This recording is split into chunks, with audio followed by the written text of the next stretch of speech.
Guys, I'm about to reveal the best cities that I personally think that will have the biggest price cuts this summer based off data from a well-trusted source. As of right now, some cities are already having price cuts as we speak. The Federal Reserve is enacting monetary policy and trying to keep out this toxic seller's market. But before we get into this video, make sure you guys like, comment, and subscribe. We're on the road to 100 subs, and the value I bring to you guys is housing market updates. Now we're going to read bits and pieces from this article from Realtor.com, and we're going to also look at the cities that they are naming that are already having price cuts. The spring housing market got off to a strong start, but rising mortgage interest rates topping 5% plus high inflation and soaring rents appeared to be starting to temper high prices in certain housing markets.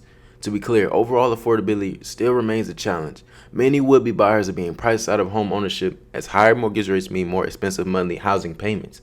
But when there are fewer buyers competing for homes and bidding them up, prices typically go down. I actually said this statement in a previous video. There's lesser and lesser demand, less buyers on the market, and less buyers bidding up these home prices, that the home prices are actually going to go down. And as housing gets more and more unaffordable, from the viewpoint as a seller, you have to sell, but this depends if you're determined. Now, if you're an investor, you're definitely going to have to sell because you probably paid over the asking price for that house, and you do not want to wait till supply meets demand and now your house is not worth as what it was. So now you're at a bad return on your investment. And this is also one of the reasons why we have higher rents. Investors are paying a lot over asking price. So now they go to lease out the house, and now, but there's some way they have to recoup. They're not going to change the standard rent of what the house was, what it really was. So they have rising rents. Oh wait, though. Rising property taxes. Okay, we gotta add that. Sometimes a lot of they add it to the tenant's rent. Oh wait, there's inflation. So there's a lot of things being added on to the rent. Now let's look back into this. Realtor.com found the metropolitan areas where home prices are doing what recently seemed unthinkable. They're falling. Some of these dips are because prices grew too out of whack with what locals in many Rust Belt communities could afford, so prices had to come down a little to find buyers. In other cases, not that the same house costs less, rather the lower prices are due to fewer larger homes, which generally fetch higher prices going up for sale. Metros including the main city and surrounding towns, suburbs, and urban areas. Guys, there's a trend in this article that I'm starting to see, and it's boiling down to affordability issues. People debt to income ratios are rising, and also middle class people are having net losses on their income. Like take for example, like I said previous video, Miami rent has risen to 57% while income growth has only risen to 6%. People see things from one perspective. People say, oh, okay, Wall Street doesn't borrow from the banks to have so much capital, but guys are missing the point. This country is built off of the middle class. If the middle class fall, then the whole thing falls. Many of the metro areas seeing median listing price declines have seen an influx of smaller homes coming to the market, which carry lower price tags, says George Ratu, manager of economic research for Realtor.com. At the same time, several of these cities have unemployment rates which, while still historically low, are above the national level. This indicates that buyers may face steeper affordability challenges from rising mortgage rates. This is not a repeat of the Great Recession. When the housing bubble popped and prices plummeted across the country, there are mostly smaller decreases that don't portend another crash. To figure out where prices are moving south, the Realtor.com data team looked at the year-over-year median listing prices in the top 100 largest metros in March to ensure geographic diversity. We limit our list to just one metro per state.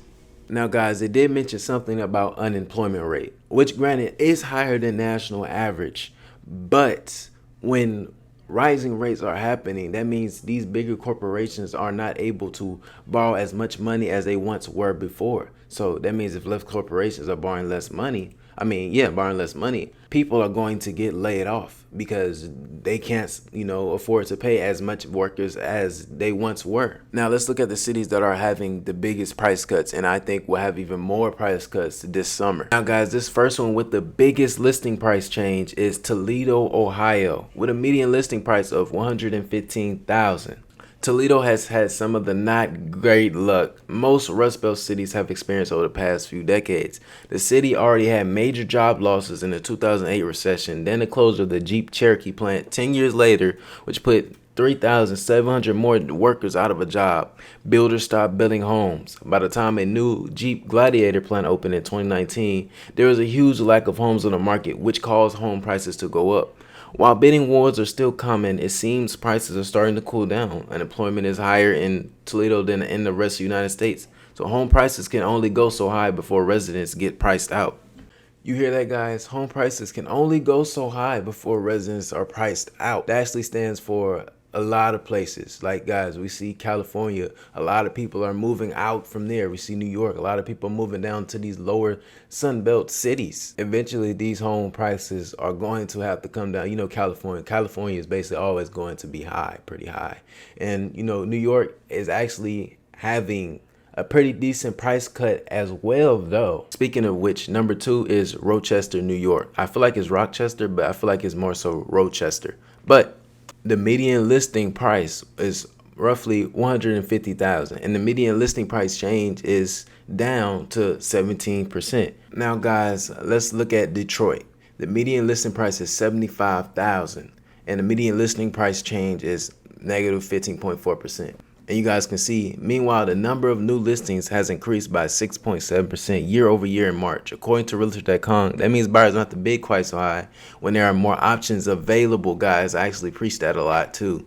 People that regularly tune into my videos, which is not too many people, but I always used to say that when more supply hits the market and more of these buyers have options to choose from, these other home prices are going to go down, and also due to conformity. Yes, mortgage interest rates are rising, but it's not really going to slow the housing market that much. It's definitely going to slow it down. But when more inventory hits the market, everything is plummeting. You're going to have a big crash. Number 4, Pittsburgh, Pennsylvania. Median listing price, $230,000. Median listing price change, negative 13.7%. Let's go down and leave a bit more. Springfield, Massachusetts, median listing price basically $240,000. Median listing price change. Those price hikes might not have been sustainable. In January, the CoreLogic Market Risk Indicator, which look at the health of housing markets across the country, predicted that Springfield was one of the cities at the highest risk, with a 50 to 70% probability of a decline in home prices over the next 12 months. Let's look, guys. Let's keep on looking. Tulsa, Oklahoma. Median listing price, $220,000. Median listing price change, negative 5.0%. Oh, we're looking at a big one. Los Angeles. Jesus, median listing price is nearly $1 million. God dang. As seeing this as someone from the South, that just seems crazy. But median listing price change, negative 5.0%.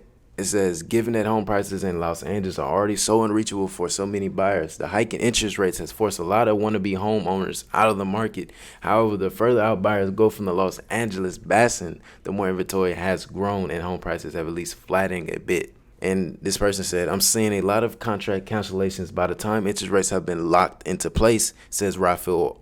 I'm not even going to say his name, a realtor at Pacific Capital Investment Solutions. We are starting to see home values taper off. Real estate agents are also reporting that bidding wars are dying down and price reductions are becoming more common. Memphis, Tennessee, median listing price, $173,500. Median listing price change, negative 4.6%. Chicago, median listing price, $400,000. Median listing price change, negative 3.7%. Richmond, Virginia, median listing price $310,000. Median listing price change with a 3.4%. Well, guys, this is going to be the end of the video, and remember, guys, I'm not a financial advisor. I'm just sharing my opinion, and I could be wrong. So if I'm wrong, I take full accountability for me being wrong. You know, we live and we learn. And I'm not against people getting a home. It's get a home on your own, you know, with your own due diligence. If your situation calls for getting a home, because everybody have different, you know, situations, then get you a home. Well, but that's going to be the end of the video, guys. Make sure you like, comment, subscribe.